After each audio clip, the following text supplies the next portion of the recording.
저는 지금 서울의 한 소극장 무대 위에 서 있습니다. 객석에서는 박수 소리가 들려옵니다.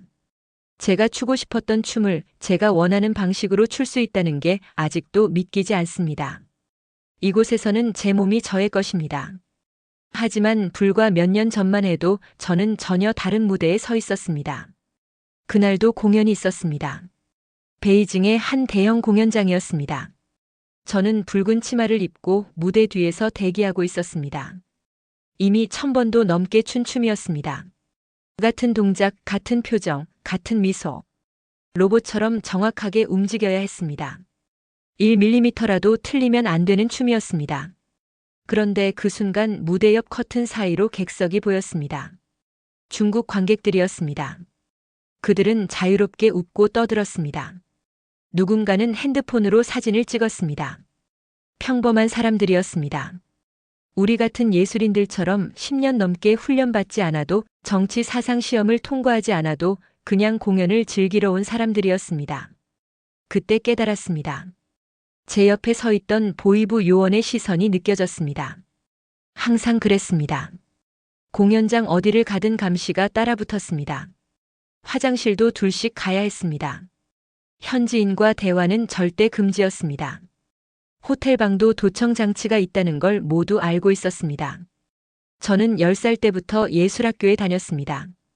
14살에 만수대 예술단에 선발되었습니다. 온 가족이 기뻐했습니다. 평양 최고의 예술단이었으니까요.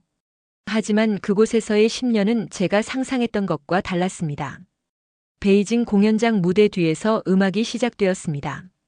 제 차례였습니다. 저는 무대로 걸어 나갔습니다. 밝은 조명 아래서 춤을 췄습니다. 하지만 그날 저는 결심했습니다. 이 공연이 마지막이 될 거라고. 그로부터 이틀 후 저는 그 공연단에 없었습니다. 어떻게 세계에서 가장 삼엄한 감시를 뚫고 탈출할 수 있었을까요? 10살 소녀가 어떻게 북한 최고의 예술단에 들어가게 되었을까요? 그곳에서는 무슨 일이 있었을까요? 왜 저는 모든 것을 버리고 떠나야 했을까요? 오늘 그 이야기를 들려드리겠습니다. 구독과 좋아요는 이 이야기를 더 많은 분들께 전하는 데 큰 힘이 됩니다. 그럼 처음부터 시작하겠습니다.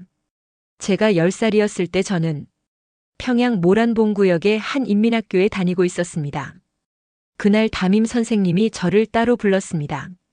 선생님의 표정이 평소와 달랐습니다. 매우 진지했습니다. 동무 축하한다. 평양예술학교에서 동무를 선발했다. 저는 그 의미를 정확히 이해하지 못했습니다. 하지만 주변 친구들의 반응을 보고 대단한 일이라는 걸 알았습니다. 선생님은 제 손을 잡고 말했습니다. 동무 가정의 영광이다. 당에서 동무의 재능을 알아본 것이다. 집에 돌아가 어머니께 말씀드렸습니다. 어머니는 그 자리에서 우셨습니다. 아버지는 퇴근 후 소식을 듣고 저를 안아 올리셨습니다. 우리 딸이 예술인이 되는구나. 위대한 수령님과 당의 은덕이다. 당시 저는 그저 춤추는 게 좋았습니다. 음악이 나오면 몸이 저절로 움직였습니다. 그게 전부였습니다. 평양예술학교가 얼마나 들어가기 어려운 곳인지, 거기서 어떤 생활이 기다리고 있는지 몰랐습니다. 일주일 후 학교에 입학했습니다. 기숙사 생활이었습니다. 20명의 같은 나이 여자아이들이 한 방을 썼습니다. 새벽 5시에 기상 나팔이 울렸습니다. 세면 후 김일성 김정일 초상화 앞에서 아침 인사를 했습니다. 위대하신 수령님, 오늘도 저희를 지켜주셔서 감사합니다. 아침 식사 후 정치 사상 공부가 시작되었습니다. 매일 1시간씩이었습니다. 10살 아이들이 수령님의 혁명 역사를 외워야 했습니다. 천리마 작업반 운동이 무엇인가? 항일 빨치산 정신이란? 답을 못하면 기합이 떨어졌습니다. 오전 10시부터 본격적인 예술 훈련이 시작되었습니다. 무용, 성악, 기악 중 전공을 정해야 했습니다. 저는 무용을 택했습니다. 담당 선생님은 40대 여성이었습니다. 첫날부터 엄격했습니다. 예술은 당을 위한 것이다. 너희는 당의 도구다. 개인의 감정은 필요 없다. 정확히 지시대로 움직여라. 스트레칭이 시작되었습니다. 일자 다리를 해야 했습니다. 제 몸이 유연하지 않았습니다. 선생님이 제 등을 눌렀습니다. 아팠습니다. 소리를 내면 안 되었습니다. 이를 악물고 참았습니다. 다른 아이들도 마찬가지였습니다. 누군가 울면 다른 아이들까지 기합을 받았습니다. 점심 식사는 오후 1시였습니다. 배급은 좋은 편이었습니다. 쌀밥에 반찬도 있었습니다. 일반 인민학교보다 나았습니다. 하지만 양이 충분하지는 않았습니다. 성장기 아이들이 먹기에는 부족했습니다. 배고팠지만 더 달라고 말할 수 없었습니다. 오후 훈련은 더 힘들었습니다. 같은 동작을 100번씩 반복했습니다. 발레 동작 회전, 점프. 틀리면 처음부터 다시였습니다. 저녁 7시까지 계속되었습니다. 다리에 쥐가 났습니다. 발에서 피가 났습니다. 하지만 멈출 수 없었습니다. 저녁 식사 후에는 자아 비판 시간이었습니다. 매일 밤 1시간씩 자기가 무엇을 잘못했는지 발표해야 했습니다. 오늘 저는 수령님 초상화를 똑바로 보지 않았습니다. 동작이 정확하지 않았습니다. 혁명적 열의가 부족했습니다. 그게 끝나면 밤 10시였습니다. 침대에 누우면 온몸이 아팠습니다. 하지만 잠을 잘 수 없었습니다. 내일 또 같은 일과가 기다리고 있었습니다. 옆 침대의 친구가 작은 소리로 울었습니다. 다들 들은 척하지 않았습니다. 울음소리가 들리면 같이 벌을 받을 수 있었으니까요. 당시 저는 이게 당연하다고 생각했습니다. 예술인이 되려면 이렇게 해야 한다고 믿었습니다. 아니, 믿어야 했습니다. 다른 생각을 하면 안 되었습니다. 하지만 가끔 궁금했습니다. 우리는 누구를 위해 춤추는 걸까요? 4년이 흘렀습니다. 저는 14살이 되었습니다. 평양예술학교 무용 전공 최우수 학생이었습니다. 그해 봄 담당 선생님이 저를 불렀습니다. 동무 만수대 예술단에서 동무를 원한다. 만수대 예술단. 북한 최고의 예술단이었습니다. 김일성 광장 공연, 외국 귀빈 환영 공연, 김정일 동지 생일 축하 공연을 담당하는 곳이었습니다. 평양예술학교 졸업생 100명 중 5명만 들어갈 수 있었습니다. 어머니는 다시 우셨습니다. 이번에는 동네 사람들이 축하하러 왔습니다. 아버지의 직장에서도 칭찬이 나왔습니다. 혁명 가정의 모범이다. 가족 모두 성분이 올라갔습니다. 입단식 날 저는 평양 중심부의 큰 건물에 들어갔습니다. 리허설실, 연습실, 의상실이 있었습니다. 모든 게 일반 학교보다 좋았습니다. 단원은 150명 정도였습니다. 모두 10대 후반에서 20대 초반이었습니다. 하지만 첫날부터 느꼈습니다. 이곳은 학교와 달랐습니다. 단장이 훈시했습니다. 동무들은 당의 얼굴이다. 세계의 우리 제도의 우월성을 보여주는 창이다. 실수는 곧 반역이다. 동무 개인의 생각은 필요 없다. 당이 시키는 대로만 하면 된다. 첫 공연 준비가 시작되었습니다. 김정일 동지 생일 축하 공연이었습니다. 노래 제목은 장군님의 은덕이었습니다. 가사를 외워야 했습니다. 어머니보다 더 따뜻한 장군님의 손길, 태양보다 밝은 장군님의 미소. 리허설 때 안무 선생님이 소리쳤습니다. 미소가 부족하다. 장군님을 생각하면 저절로 웃음이 나와야 한다. 다시. 저는 웃었습니다. 최대한 밝게 웃으려고 노력했습니다. 하지만 진심이 아니었습니다. 선생님은 알았습니다. 동무 혁명적 열의가 부족하다. 오늘 생활총화에서 자아 비판하라. 그날 밤 생활총화 시간에 저는 단원들 앞에서 말했습니다. 저는 오늘 공연 준비 중 장군님께 대한 충성심이 부족했습니다. 미소가 진심에서 나오지 않았습니다.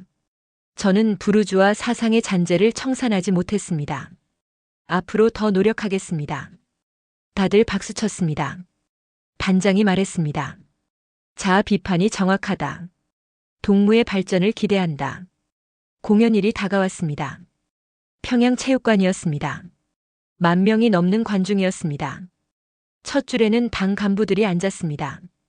저는 무대 뒤에서 대기했습니다. 옆에 보이부 요원이 서 있었습니다. 항상 그랬습니다. 공연 중에도 감시가 있었습니다. 음악이 시작되었습니다. 저는 무대에 올라갔습니다. 150명의 단원이 일사불란하게 움직였습니다. 한치의 오차도 없었습니다. 로봇 같았습니다. 저도 그중 하나였습니다. 어머니보다 더 따뜻한 장군님의 손길. 노래를 부르며 춤췄습니다. 밝게 웃었습니다. 하지만 제 안은 텅 비어 있었습니다. 이게 예술인가? 이게 제가 꿈꾸던 무용인가? 공연이 끝났습니다. 관중이 일어나 박수쳤습니다. 단원들은 만세를 불렀습니다. 김정일 장군 만세, 만만세. 저도 같이 외쳤습니다. 외치지 않으면 안 되었습니다. 그날 밤 기숙사로 돌아왔습니다. 옆 침대의 선배 언니가 작은 소리로 말했습니다. 너도 느꼈지? 우리는 예술인이 아니야. 그냥 당의 확성기야. 저는 대답하지 못했습니다. 대답하면 안 되었습니다. 그런 말은 위험했습니다. 하지만 마음속으로 동의했습니다. 그날 이후 저는 달라졌습니다. 공연할 때마다 생각했습니다. 이게 정말 제가 하고 싶은 춤일까? 제 몸은 제 것이 맞나? 하지만 의문을 가지는 것만으로도 위험했습니다. 저는 그 생각을 숨겨야 했습니다. 아무에게도 말할 수 없었습니다. 혼자 견뎌야 했습니다. 그렇게 3년이 더 흘렀습니다. 저는 17이 되었습니다. 그리고 첫 해외 공연 기회가 왔습니다. 그게 제 인생을 완전히 바꿔놓을 줄은 몰랐습니다. 2014년 5월이었습니다. 저는 17살이었습니다. 만수대예술단 중국 공연단에 선발되었습니다. 베이징과 상하이 두 도시에서 각각 3일씩 공연하는 일정이었습니다. 출국 전 일주일 동안 특별 교육이 있었습니다. 보이부 요원이 매일 와서 말했습니다. 중국은 자본주의에 오염된 곳이다. 인민이 굶주리고 범죄가 넘친다. 동무들은 절대 현지인과 대화하지 마라. 단독 행동 금지다. 화장실도 둘씩 가라. 이를 어기면 가족이 위험하다. 비행기를 처음 탔습니다. 2시간 만에 베이징에 도착했습니다. 공항을 나서는 순간 충격을 받았습니다. 건물이 너무 컸습니다. 평양보다 훨씬 높았습니다. 자동차가 엄청나게 많았습니다. 사람들 옷차림도 다양했습니다. 알록달록한 색깔이었습니다. 호텔로 가는 버스 안에서 창밖을 봤습니다. 거리마다 간판이 넘쳤습니다. 음식점, 상점, 카페. 사람들이 웃으며 걸었습니다. 핸드폰을 보며 자유롭게 대화했습니다. 경찰이 감시하는 것 같지 않았습니다. 창밖 보지 마라. 보이부 요원이 소리쳤습니다. 저것들은 다 거칠애다. 속은 썩었다. 하지만 저는 봤습니다. 제 눈으로 분명히 봤습니다. 사람들이 행복해 보였습니다. 굶주린 것 같지 않았습니다. 오히려 우리보다 살이 쪘습니다. 호텔에 도착했습니다. 2층짜리 방에 둘씩 배정되었습니다. 제 룸메이트는 같은 나이 무용수였습니다. 방에 들어가자마자 보이부 요원이 경고했습니다. 방에 도청 장치가 있다. 조심해서 말하라. 반동적 발언은 다 기록된다. 그날 밤 잠을 잘 수 없었습니다. 창문으로 베이징 야경이 보였습니다. 불빛이 가득했습니다. 평양은 밤이 되면 어두웠습니다. 전기가 부족해서 가로등도 몇 개 없었습니다.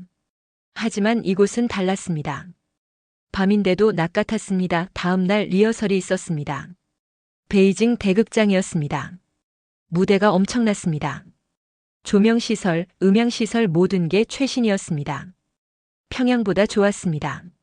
리허설 쉬는 시간에 화장실을 갔습니다. 선배 언니와 둘이서요. 거울 앞에서 선배가 작은 소리로 말했습니다. 이상하지 않아? 우리가 배운 것과 완전히 다른데? 저는 고개를 끄덕였습니다. 말은 하지 않았습니다. 누가 들을지 몰랐습니다. 공연일이 되었습니다. 관객석이 가득 찼습니다. 대부분 중국인이었습니다. 몇몇 한국인도 보였습니다. 그들은 편안하게 앉아 수다를 떨었습니다.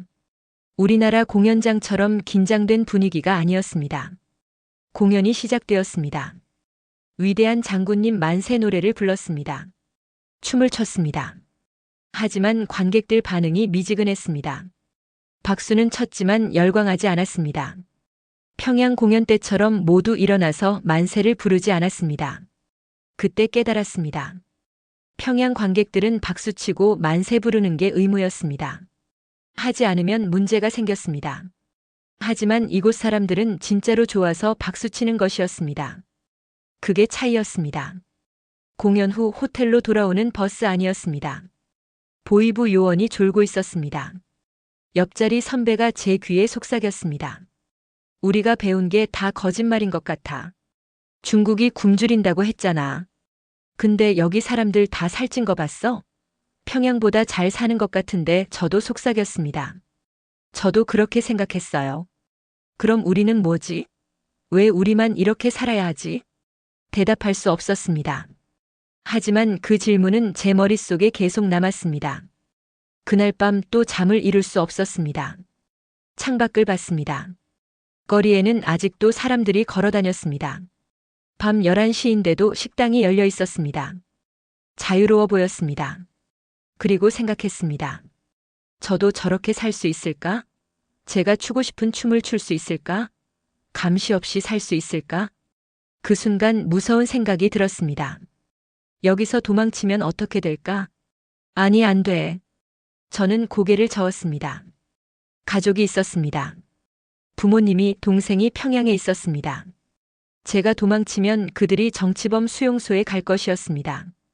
그걸 알고 있었습니다. 하지만 그 생각은 사라지지 않았습니다. 매일 밤 저를 괴롭혔습니다. 베이징 공연이 끝나고 상하이로 이동했습니다. 거기서도 같은 충격을 받았습니다. 더 큰 도시였습니다. 더 많은 자유가 있었습니다. 그리고 저는 알았습니다. 언젠가는 결정해야 한다는 것을. 이대로 평양으로 돌아가서 일생을 당의 도구로 살 것인가? 아니면 모든 것을 걸고 자유를 택할 것인가? 저는 20이 되었습니다. 만수대예술단에서 6년째 활동하고 있었습니다. 주역 무용수였습니다. 중요한 공연마다 저를 투입했습니다. 그해 4월 김일성 탄생일 공연 리허설 중이었습니다. 점프 동작을 하다가 착지에 실패했습니다. 오른쪽 무릎에서 뚝 소리가 났습니다. 그 자리에서 주저앉았습니다. 통증이 엄청났습니다. 병원에 갔습니다. 의사가 말했습니다. 인대가 파열됐습니다. 최소 6개월 치료가 필요합니다. 완전히 회복되려면 1년 이상 걸립니다. 단장실에 불려갔습니다. 단장의 표정이 차갑게 식어 있었습니다. 동무 다음 달 공연에 못 나간다는 거지? 예, 동무 단장. 죄송합니다. 죄송하다고 해결되나? 동무 자리를 다른 무용수가 대신하겠다. 동무는 회복될 때까지 기숙사에 있어라. 배급은 절반으로 줄인다. 충격이었습니다. 다친 것도 서러운데 배급까지 줄다니. 하지만 더 충격적인 건 그 다음이었습니다. 기숙사로 돌아왔습니다. 침대에 누워있는 선배 언니가 있었습니다. 28살 성악가였습니다. 6개월 전 목 수술을 받았습니다. 고음이 안 나왔습니다. 그 후 공연에 한 번도 못 나갔습니다. 언니 괜찮으세요? 선배가 저를 봤습니다. 눈이 텅 비어 있었습니다. 너도 이제 알게 될 거야. 우리한테 가치는 딱 하나야. 공연 능력. 그게 없으면 우리는 아무것도 아니야. 회복하면 괜찮잖아요. 회복? 나 6개월 동안 아무것도 못했어. 내일 지방으로 전출 간대. 시골 문화회관으로. 사실상 퇴출이야. 저는 아무 말도 할 수 없었습니다. 선배가 계속 말했습니다. 너 박 선배 알지?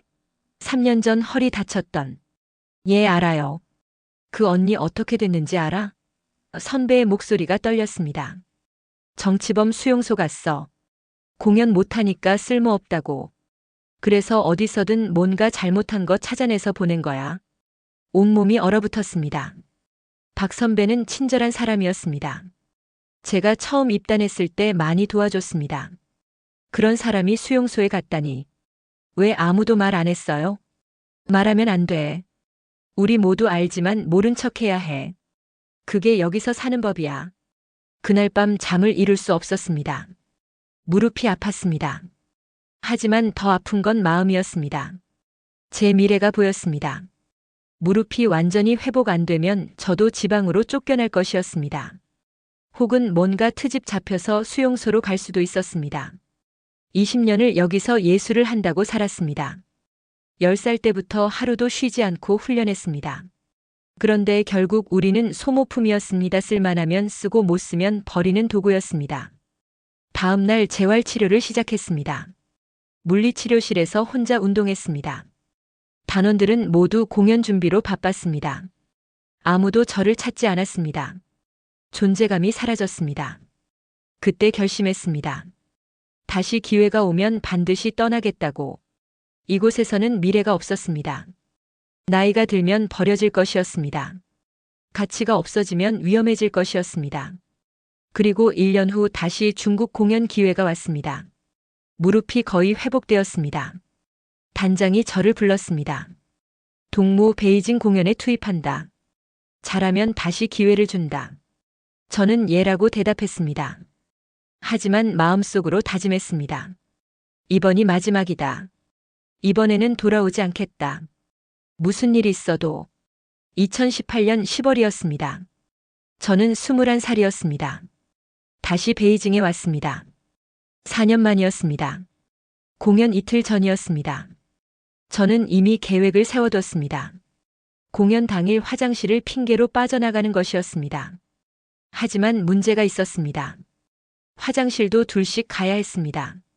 보이부 감시가 4년 전보다 더 심해졌습니다. 공연 전날 밤 룸메이트와 방에 있었습니다. 조심스럽게 말했습니다. 내일 공연 중에 배가 아플 것 같아. 미리 말해둘게. 룸메이트가 걱정스럽게 물었습니다. 많이 아파? 의무실 갈까? 아니, 괜찮아. 그냥 긴장해서 그런가 봐. 다음 날 공연장에 도착했습니다. 베이징 인민대회당이었습니다. 거대한 건물이었습니다. 보이부 요원이 평소보다 많았습니다. 6명이었습니다. 30명 공연단에 6명의 감시자였습니다. 리허설이 끝났습니다. 저녁 공연까지 3시간 남았습니다. 단원들은 분장실에서 대기했습니다. 저는 화장실에 가고 싶다고 말했습니다. 예상대로 선배 언니가 같이 따라왔습니다. 화장실에 들어갔습니다. 제 심장이 미친 듯이 뛰었습니다. 칸에 들어가서 문을 잠갔습니다. 밖에서 선배가 말했습니다. 빨리 해. 우리 들어가야 해. 배가 너무 아파요. 좀만 기다려주세요. 시간을 끌었습니다. 5분, 10분. 선배가 초조해졌습니다. 야, 진짜 괜찮아? 의무실 가자. 그때 누군가 화장실 문을 열고 들어왔습니다. 중국어 대화 소리가 들렸습니다. 현지 직원들이었습니다. 선배가 말했습니다. 나 잠깐 복도에서 담당자한테 얘기하고 올게. 너 여기 있어. 기회였습니다. 선배가 나간 직후 저는 재빨리 칸에서 나왔습니다. 중국인 직원 2명이 세면대에서 화장을 고치고 있었습니다. 저는 그들 사이를 지나 반대편 문으로 향했습니다. 공연장 화장실은 출입구가 2개였습니다. 복도로 나왔습니다. 반대 방향이었습니다. 분장실과 반대였습니다. 빠르게 걸었습니다. 뛰면 안 되었습니다. 의심받을 수 있었습니다. 비상구 표시가 보였습니다. 계단이었습니다. 내려갔습니다. 1층, 지하 1층. 지하 주차장 출구가 보였습니다. 밖으로 나왔습니다. 베이징 거리였습니다. 오후 5시였습니다. 사람들이 많았습니다. 저는 공연 의상 위에 긴 코트를 입고 있었습니다. 리허설할 때 입던 것이었습니다. 다행히 눈에 띄지 않았습니다. 걸었습니다. 빠르게 하지만 자연스럽게. 뒤를 돌아볼 수 없었습니다. 돌아보면 끝이었습니다. 핸드폰이 없었습니다. 돈도 없었습니다. 어디로 가야 할지 몰랐습니다. 하지만 멈출 수 없었습니다. 4년 전 공연 때 봤던 것이 기억났습니다. 한국 대사관 위치였습니다. 버스를 타고 지나가면서 봤습니다. 그때는 그냥 봤습니다. 하지만 머릿속에 남아 있었습니다. 길을 물어봐야 했습니다. 중국어를 할 줄 몰랐습니다. 하지만 할 수밖에 없었습니다. 지나가는 여성에게 다가갔습니다. 대한민국 대사관? 어눌한 발음이었습니다. 여성이 영어로 대답했습니다. 저는 영어도 잘 못했습니다. 하지만 손짓으로 방향을 알려줬습니다. 감사하다고 고개를 숙였습니다. 그 방향으로 걸었습니다. 30분쯤 걸었을 때 뒤에서 경찰 사이렌 소리가 들렸습니다. 온몸이 얼어붙었습니다. 저를 찾는 걸까? 아니면 다른 일일까? 뒤를 보지 않았습니다. 계속 걸었습니다. 경찰차가 지나갔습니다. 저를 보지 않았습니다. 1시간쯤 걸었을 때 큰 건물이 보였습니다. 태극기가 걸려 있었습니다. 대한민국 대사관이었습니다. 정문으로 달려갔습니다. 경비원이 저를 막았습니다.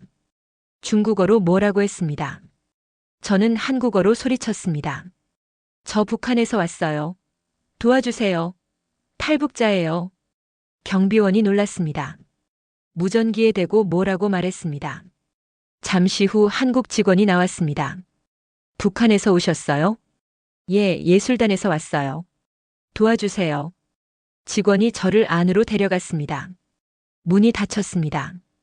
그 순간 다리에 힘이 풀렸습니다. 주저앉았습니다. 울음이 터져 나왔습니다. 해냈습니다. 정말로 해냈습니다. 대사관 안에 들어온 순간 안전하다고 생각했습니다. 하지만 그게 끝이 아니었습니다. 직원이 저를 작은 방으로 데려갔습니다. 여기서 기다리세요. 곧 담당자가 올 겁니다. 방문이 잠겼습니다. 보호를 위한 조치라고 했습니다. 혼자 남았습니다. 시계를 봤습니다. 오후 6시 30분이었습니다. 공연이 시작될 시간이었습니다. 지금쯤 단원들이 저를 찾고 있을 것이었습니다. 보위부가 난리가 났을 것이었습니다. 가족 생각이 났습니다. 부모님, 동생. 제가 도망친 걸 알면 어떻게 될까요?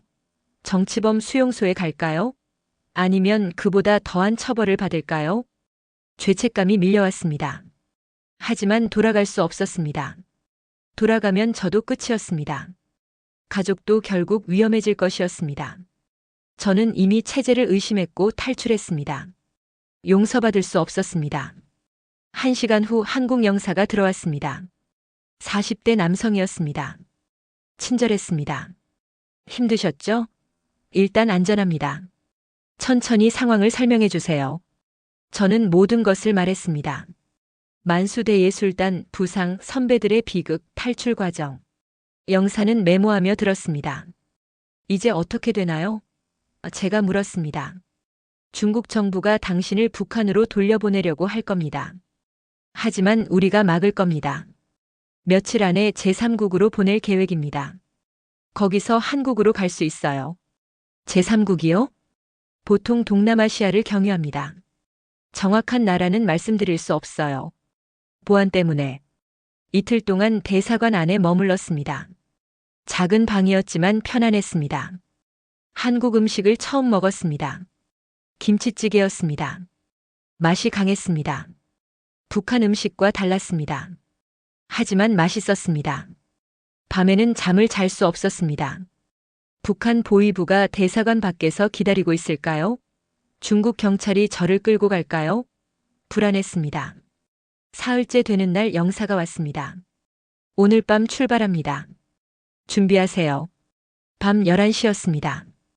영사관 차량이 대기하고 있었습니다. 저는 뒷좌석에 탔습니다. 담요로 몸을 가렸습니다. 차가 출발했습니다. 공항까지 1시간 걸렸습니다. 차 안에서 밖을 볼 수 없었습니다. 베이징 야경이 마지막으로 지나갔을 것입니다. 하지만 저는 볼 수 없었습니다. 공항에 도착했습니다. VIP 통로로 들어갔습니다. 일반 승객들과 분리되어 있었습니다. 여권과 비행기 표를 받았습니다. 대한민국 여행 증명서였습니다. 제 사진이 붙어 있었습니다. 이름은 가명이었습니다. 라오스로 갑니다. 거기서 한국 직원이 기다리고 있을 겁니다. 영사가 말했습니다. 비행기에 탔습니다. 좌석은 맨 뒤였습니다. 옆에 한국 직원이 앉았습니다. 보호하기 위해서였습니다. 비행기가 이륙했습니다. 창밖으로 베이징 불빛이 멀어졌습니다. 중국을 떠났습니다. 북한에서도 멀어졌습니다. 3시간 후 라오스에 도착했습니다. 새벽 3시였습니다. 공항에서 한국 대사관 직원을 만났습니다. 호텔로 이동했습니다. 여기서 며칠 있다가 한국으로 갈 겁니다. 비자 처리 때문에 시간이 좀 걸려요. 일주일 동안 라오스에 머물렀습니다. 호텔밖에 나갈 수 없었습니다. 하지만 괜찮았습니다. 안전했습니다. TV에서 한국 드라마를 봤습니다. 한국말이 신기했습니다. 북한말과 비슷한데 달랐습니다. 일주일 후 인천행 비행기에 탔습니다. 직항이었습니다. 5시간 걸렸습니다. 비행기 안에서 생각했습니다. 이제 정말 자유로운 걸까요? 평양에서 배운 모든 것이 거짓이었다면 진짜 세계는 어떤 모습일까요? 한국에서는 제가 정말로 추고 싶은 춤을 출 수 있을까요? 비행기가 착륙했습니다. 인천공항이었습니다. 한국 땅이었습니다. 문이 열렸습니다. 저는 일어났습니다. 천천히 걸었습니다. 새로운 인생이 시작되는 순간이었습니다. 인천공항에서 정부 직원을 만났습니다. 그들은 저를 하나원으로 데려갔습니다. 탈북민 정착 교육시설이었습니다. 3개월 동안 그곳에서 지냈습니다. 한국 사회, 경제, 문화를 배웠습니다. 가장 놀라웠던 건 자유였습니다. 핸드폰을 쓸 수 있었습니다. 인터넷에 접속할 수 있었습니다. 보고 싶은 것을 볼 수 있었습니다. 생각하는 대로 말할 수 있었습니다. 누가 감시하지 않았습니다. 처음에는 무서웠습니다. 이렇게 자유로워도 되는 건가? 벌을 받지 않을까? 하지만 시간이 지나며 알았습니다. 이게 정상이라는 것을, 북한이 비정상이었다는 것을. 하나원을 나온 후 서울에 정착했습니다. 작은 원룸이었습니다. 혼자 사는 공간이었습니다. 제 공간이었습니다. 아무도 통제하지 않았습니다. 밤에 불을 켜도 되었습니다. 음악을 들어도 되었습니다. 춤을 춰도 되었습니다. 어느 날 유튜브에서 현대 무용 영상을 봤습니다. 무용수가 자유롭게 움직였습니다. 정해진 동작이 없었습니다. 감정을 표현했습니다. 진심이 느껴졌습니다. 눈물이 났습니다. 이게 진짜 예술이구나. 용기를 냈습니다. 무용학원에 등록했습니다. 선생님께 제 이야기를 했습니다. 북한에서 무용을 했어요. 하지만 진짜 춤을 배우고 싶어요. 선생님은 이해했습니다. 여기서는 내가 추고 싶은 대로 춰. 틀린 춤은 없어. 내 감정을 표현하면 돼. 처음에는 어려웠습니다. 10년 넘게 정해진 동작만 했습니다. 창의성을 억눌렀습니다. 하지만 조금씩 변했습니다. 제 감정을 춤으로 표현하기 시작했습니다. 1년 후 작은 공연 기회가 왔습니다. 서울의 한 소극장이었습니다. 제 이야기를 춤으로 만들었습니다. 억압, 각성, 탈출, 자유. 무대에 올랐습니다. 관객은 50명 정도였습니다. 많지 않았습니다. 하지만 괜찮았습니다. 음악이 시작되었습니다. 저는 춤췄습니다. 제가 느낀 대로, 제가 표현하고 싶은 대로. 틀려도 괜찮았습니다. 누가 처벌하지 않았습니다. 춤을 추는 내내 울었습니다. 슬퍼서가 아니었습니다. 행복해서였습니다. 제 몸이 드디어 제 것이 되었습니다. 제 춤이 제 것이 되었습니다. 공연이 끝났습니다. 관객들이 일어나 박수쳤습니다. 의무가 아닌 진심의 박수였습니다. 그 박수 소리가 평양에서 받았던 어떤 박수보다 소중했습니다. 지금 저는 한국에서 3년째 살고 있습니다. 무용 강사로 일하고 있습니다. 작은 공연도 계속하고 있습니다. 많이 벌지는 못합니다. 하지만 행복합니다. 가끔 평양 가족 생각이 납니다. 그리움과 죄책감이 동시에 옵니다. 하지만 후회하지 않습니다. 제가 자유를 선택한 것은 옳았습니다. 여러분께 말하고 싶습니다. 자유는 공짜가 아닙니다. 저는 모든 것을 걸고 얻었습니다. 하지만 그만한 가치가 있었습니다. 예술은 자유로워야 합니다. 인간도 자유로워야 합니다. 그게 제가 배운 가장 큰 교훈입니다. 지금 이 순간도 북한에는 저 같은 예술인들이 있습니다. 당의 도구로 살고 있습니다. 자신의 꿈을 포기하고 있습니다. 그들에게 말하고 싶습니다. 다른 삶이 가능하다고, 자유가 실제한다고. 저는 오늘도 춤춥니다. 제가 원하는 춤을, 자유로운 무대 위에서. 그것만으로 충분히 행복합니다. 이 영상을 어디서 시청하고 계신지요? 댓글로 남겨주시면 감사하겠습니다. 구독과 좋아요, 알림 설정해 주신 모든 분들 건강하시고 행복하세요.